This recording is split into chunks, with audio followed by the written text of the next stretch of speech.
예, 오늘 우리 기준 하나님 말씀은 마태복음 19장 말씀입니다. 예, 어제 마태복음 18장 읽으면서 예수님께서 하나님의 자녀가 된 사람들은 이렇게 살아야 된다라는 것을 이야기를 해주셨어요. 그래서 어린아이가 되라, 낮추는 사람이 되라, 오히려 손 아랫 사람들을 영접하는 사람이 되라.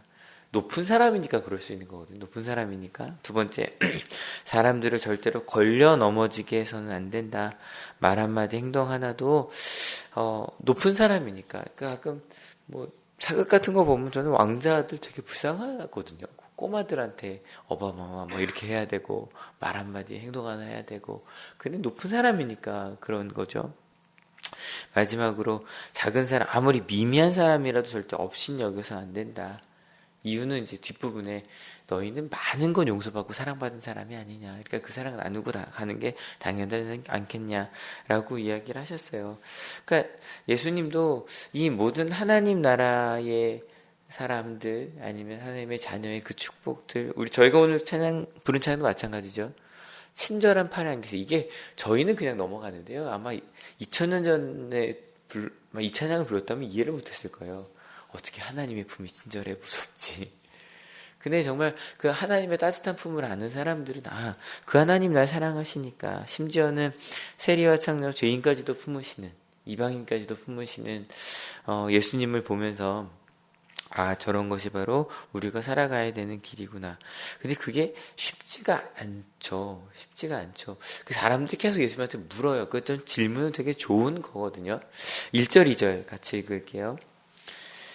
예수께서 이 말씀을 마치시고 갈릴리를 떠나서 요단강 건너편 유대 지방으로 가셨다. 많은 무리가 예수를 따라왔다. 예수께서는 거기서 그들을 고쳐주셨다.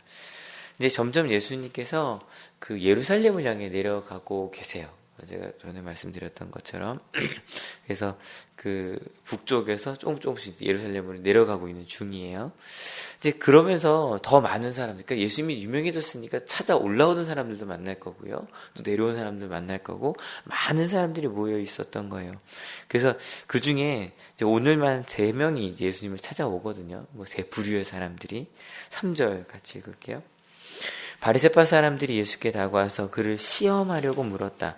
무엇이든지 이유만 있으면 남편이 아내를 버려도 됩니까? 예수님은 지금 하나님의 나라와 그 질서에 대해서 얘기하고 계신데 바리새파 사람들은 여전히 실은 이 땅에 있는 이야기를 하고 있는 거예요. 그러니까 요게도 딴 복음서에서는 사두개인들이 물어요. 재밌게. 사두개인들은 부활이 없다고 믿기 때문에. 그러니까 여기 마태복음만 놓고 보면 이런 거죠. 실은 요즘 제가 사피엔스라는 책을 좀 오래 걸리면 읽고 있는데 거기에 보면 그런 얘기 많이 하잖아요. 일부 일처제는 별로 사람의 DNA 맞지 않다 이런 얘기 하면서 그게 실은 다 변명이거든요.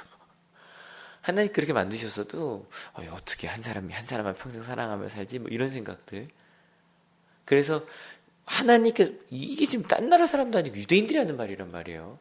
구약을 아는 아담과 하와의 이야기를 아는 사람들이 남자들이 얘기를 한 거죠. 이건 완전히 남자 중심이에요.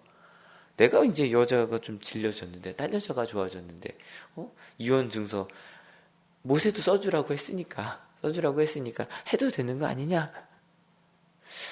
실증 나서 아내하고 이혼하고 싶은데 솔직히 마음에 아닌 거라는 거 알잖아요. 근데 이혼 증서 써도 된다고 돼 있으니 가능한 거 아니냐. 율법에 그렇게 돼 있지 않냐. 예수님께서 대답하십니다. 8절. 예수께서 대답하셨다. 모세는 너희의 마음이 완악하기 때문에 아내를 버리는 것을 허락하여 준 것이지 본래부터 그랬다는 것은 아니다.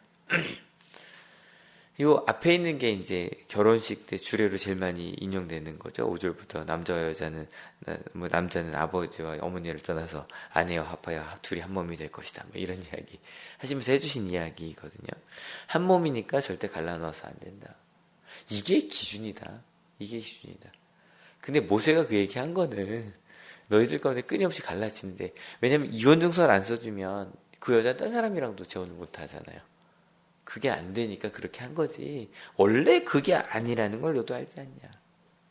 그러니까 실은 예수님께서 바리새인들이랑 사두개인들을 비난하신 이유 중에 하나는 어제도 속해서 그 토론을 좀 한참 했는데 딴 게 아니에요. 율법을 정할 때요, 우리가 할 만하게 해석을 해놓은 거예요. 하나님의 기준이 있는데 사람 생각할 때 그 이혼할 수 있어야 되지 않아? 그럼 어떻게 감히 이혼할 수 있지? 분명히 하나님께서 안식일에 거룩하게 지키라 그랬잖아요. 근데 바리새인들은 근데 그래도 일을 해야 되지 않아? 그럼 어디까지가 일이지? 이걸 정해놓은 거예요. 자신들이 할 수 있을 정도. 그러니까 딱 예배를 드리러 올 수 있을 정도의 거리만 걸어야 된다고 얘기를 해놓고 그렇게 해놓은 거예요. 왜냐하면 하나님의 인정도 받고 실은 사람들에게서도 인정을 받으려고 하니 하나님의 말씀을 내 뜻대로 해석해 놓고 나서 그게 옳다라고 듣고 싶은 거예요. 아니면 또 저거죠. 나는 일부일처제로 살고 있는데 딴 사람들 비난하려고 하든 아니면 그게 어느 쪽이든. 아마 예수님 18장의 설교를 인용한다면 이러셨을 거예요. 판단하는 자가 되지 말고 섬기는 자가 되라고. 뭐가 옳은지 그른지 그러는 것보다 하나님께 정말 원하시는 게 뭔지 생각해 보라고. 두 번째 사람들은 예수님께 다가온 또 다른 두 번째 사람들은 어린이들을 데리고 온 사람들이었어요. 어린이가 온 게 아니에요. 그 항상 저희도 이제 부흥회를 그렇게 하게 되면 이제 큰 교회 있을 때 기억나는 게 아니면 뭐 지방 연합 부흥회도 아이들은 첫째 날, 둘째 날은 없어요. 사실 마지막 날에 와요. 왜냐면 이제 목사님께서 안수기도 해주신다 그러면 막 그 야자까지 빼먹고 와요. 그래서 막 앞자리 앉히고 꽉 채웁니다. 근데요, 요즘에 이제 그 앞자리 앉히는 건 보통 이제 중고등부 애들 앉히고, 그 다음에 떠드는 애들은 사무실에다 이제 거기서 다 이제 몰아놓지만, 별로 오고 싶지 않은데 그냥 온 거예요. 왜요? 아이를 축복받고 싶은 어머니들의 마음이죠. 그죠? 저도 나중에 아이 유치원 보내려고 밤을 새야 될까요? 그거 잘 모르겠는데, 그게 부모의 마음이잖아요. 어쨌건 좋은 유치원 보내고 싶어서 이사도 가고 그렇게 갑니다.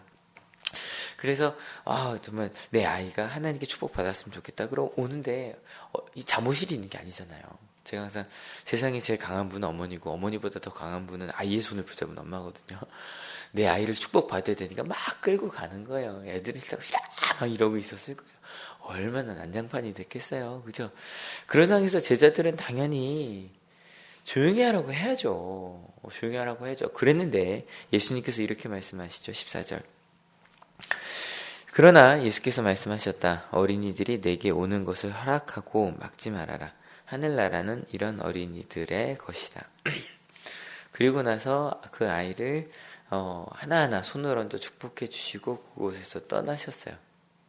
참 재밌는 건 일단 이 예수님께서 축복해 주신 아이들이 자신의 의지로 온 게 아니었죠. 그죠? 끌려왔음에도 불구하고 예수님은 그 아이를 축복해 주셨어요. 그리고 생각해 보면 어저께 이야기를 좀 이어가 보면 이 아이는 내가 하고 싶은 대로 할 수 없는 정말 지극히 작은 자였어요. 자기 의지가 없죠. 그냥 끌려다녀야만 하는. 가라 그러면 가고 혼내면 혼내고. 그러니까 실은 제자들도요. 마찬가지요. 실은 누구로 혼내야 돼요? 애들 혼내야 돼요? 부모로 혼내야 돼요? 또 엄마로 혼내는 것도 아니긴 한데 만만한 애들 혼낸 거죠. 조용하라고 막 그냥 소리를 질러버린 거죠. 그런 여리디 여린 원하지 않는 곳으로 가서 혼나야만 하는 우리 아이들 같네요. 학교에 가고 싶지도 않은데 가서 거기서 혼나고 있고 그런 거 있거든요. 목사님이 야자를 해야 되는데 고일들이 물어보면 해야 된다고 말을 해주긴 하는데 그래 그래도 하긴 해야 되긴 했거든요. 근데 원하지도 않는데 가서 혼자 혼나고 앉아있고 어쩔 수 없죠. 그런 아이들을 예수님께서 불러드리고 얘기하신 거예요. 네가 세상의 주인이라고. 하나님 나라가 너 사랑하신다라고 얘기를 해주신 거예요. 저 그 생각을 해봐요. 이 아이가 누군지 뭐 기록이 되어 있지 않지만 그 아이가 예수님 만나 좀 다른 말로 하면 요즘으로 보면 교회의 첫 경험인 거예요. 원하지 않는데 끌려왔어요. 교회. 떠드니까 막 혼나요. 혼난지 가끔 저도 요즘은 그런 일 없으니까 말 안 하지만 저도 설교하다가 핸드폰 하지 말라고 얘기하잖아요. 혼내거나 이러고 있거든요. 수업 시간에도 그래 혼나거나 막 이러고 있단 말이에요. 근데 갑자기 예수님이 앞에 딱 세우시더니 애들 그런 거 좋아하잖아요. 앞에 나가는 거 주인공 되는 거 꼭 안아주시고 네가 하나님 나라 주인이라고. 옛날엔 들을 수 없는 말이에요. 그냥 어릴 때 무조건 혼내야 된다고 배워 그랬던 것 같아요. 애들은 혼나야 된다고 버릇 지켜야 된다고. 근데 이게 우리나라랑 유대인이랑 좀 비슷한 게 있거든요. 그 버릇 지켜야 된단 말이에요. 근데 꼭 안아주시고 사랑해 주셨단 말이에요. 나중에 그 아이가 듣겠죠. 나에게 기억에 남았을 거고 그분이 예수님이었고 메시아였고 십자가에 죽으셨고 부활하셨고 지금 너를 위해 하늘에서 너를 위해 기도하고 계신다. 좀 다를 것 같아요. 세 번째, 예수님을 찾아온 사람은 부자 젊은이였습니다. 그는 오자마자 아주 철학적이고도 심오한 질문을 합니다. 16절 같이 읽어볼게요.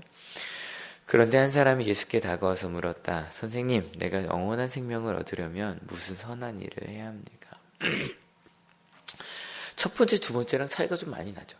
첫 번째는 이혼하고 싶은데 실은 저희 감리교도 영국 성공회에서 국교에서 나왔는데 영국 국교회가 된 이후 저희는 세계사 시간 배우잖아요. 이혼하고 싶어서 영국 왕이 이혼하고 싶어서 영국 국교회가 생겼거든요. 실은 그거 물으러 온 바리새파 사람과 두 번째는 자기 애 축복받고 싶어서 데려온 엄마와 이 사람은 굉장히 아주 심하게 영원한 생명 구원에 대해서 이야기를 하고 있는 거예요. 그랬더니 예수님께서 생명에 들어가려면 계명 잘 지키라고. 실은 예수님도 절대 율법을 폐하시려고 한 게 아니니까. 그랬더니 이 젊은이가 얘기해요. 대단한 사람이에요. 난 계명 잘 지키고 있다고. 진짜 그렇게 살고 있는 사람인 거예요. 그러니까 이렇게 말할 수 있는 거예요. 그랬더니 예수님께서 이렇게 말씀하시죠. 21절 같이 읽어볼게요. 예수께서 말씀하셨다. 내가 완전한 사람이 되려고 하면 가서 내 소유를 팔아서 가난한 사람에게 주어라. 그리하면 내가 하늘에서 부활을 차지하게 될 것이다. 그리고 와서 나를 따라라. 이게 복음서마다 느낌이 좀 달라요. 아마 그 제자들도 그 똑같은 상황을 봤어도요. 좀 기억하는 게 다르잖아요. 어떤 사람에게는 어디서는 이 부자 젊은이가 관원이 좀 겸손하게 나오는 본문도 있고요. 누가복음 좀 그래요. 근데 요 마태복음은 조금 예의 없어 보이는 게 있어요. 잘난 맛에 살아가는 것처럼 보이는 게 좀 있어요. 왜냐면 예수님이 이렇게 말씀하신 게 마태복음밖에 없거든요. 네가 완전한 사람이 되려고 하면 이 말이야. 이거 마태복음밖에 안 나와요. 그러니까 이 부자 젊은이의 목적은 내가 완벽한 사람이 되는 거였어요. 그 예수님께서 말씀하시는 거예요. 그럼 네 소유 다 팔아라. 다 팔아라.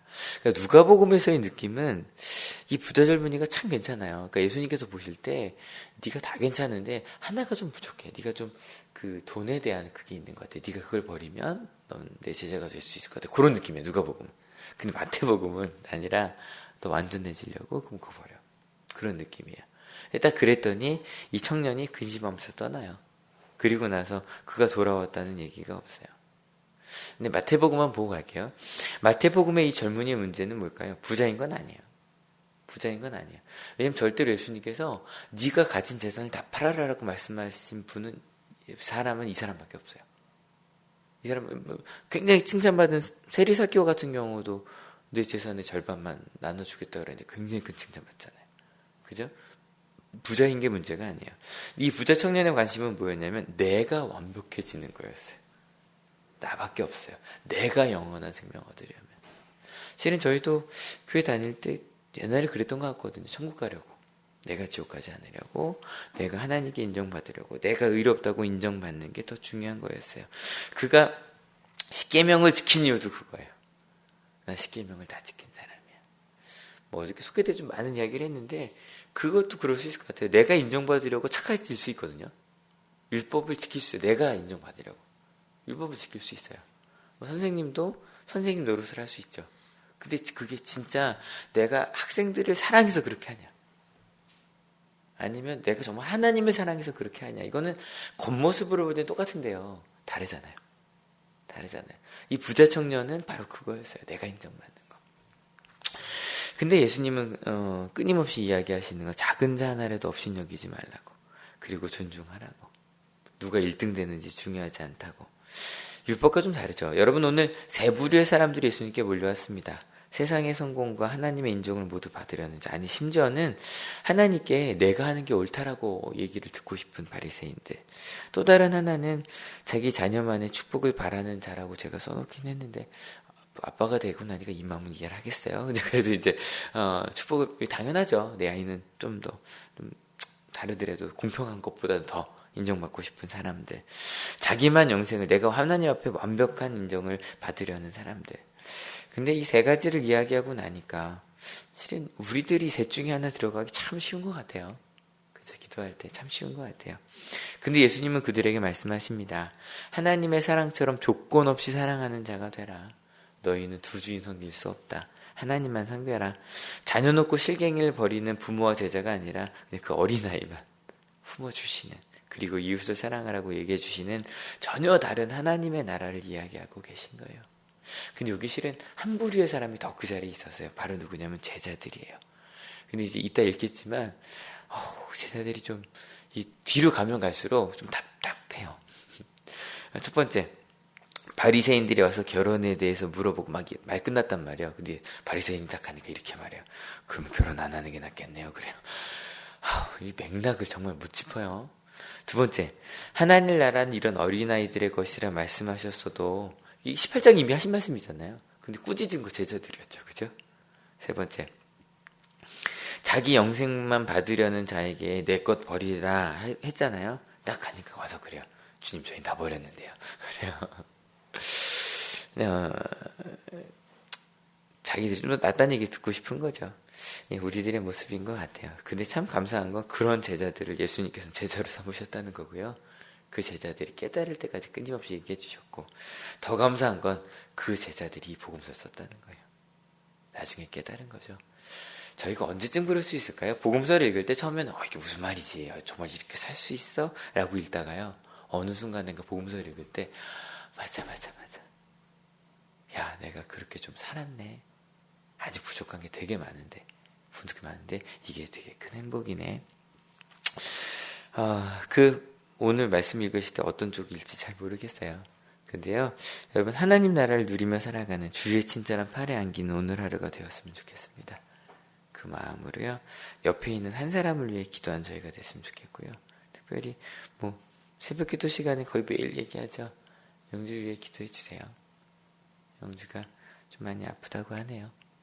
많이 기도해 주세요. 실은 영주가 지금 온양한옥고등학교 1학년 4반이거든요. 근데 마음이 좀 많이 아파요. 그래서 어쨌든 담임선생님한테 좀 얘기를 드렸는데, 저는 꿈꿔요. 영주가 같이 수업하는 날에. 그래서 여러분, 어제 말씀 중에 그런 게 있었거든요. 작은 자 하나도 예수님 버리지 않으신다고. 작은 자 하나의 기도를 천사들 통해 듣고 계시다고. 정말 진심으로 기도했으면 좋겠어요. 그 마음으로. 우리를 위해서가 아니라 하나님을 위해서, 우리 사랑하는 사람을 위해서. 같이 마태복음 19장 같이 읽겠습니다. 예수께서 이 말씀을 마치시고 갈릴리를 떠나서 요단강 건너편 유대 지방으로 가셨다. 많은 무리가 예수를 따라왔다. 예수께서는 거기서 그들을 고쳐주셨다. 바리새파 사람들이 예수께 다가와서 그를 시험하려고 물었다. 무엇이든지 이유만 있으면 남편이 아내를 버려도 됩니까? 예수께서 대답하셨다. 사람을 창조하신 분이 처음부터 그들을 남자와 여자로 지으셨다는 것과, 그리고 그가 말씀하시기를 그러므로 남자는 아버지와 어머니를 떠나서 자기 아내와 합하여서 둘이 한 몸이 될 것이다 하신 것을 너희는 아직 읽어보지 못하였느냐. 그러므로 그들은 이제 둘이 아니라 한 몸이다. 하나님이 짝지어 주신 것을 사람이 갈라놓아서는 안 된다. 그들이 예수께 말하였다. 그러면 어찌하여 모세는 이혼 증서를 써주고 아내를 버리라고 명령하였습니까? 예수께서 대답하셨다.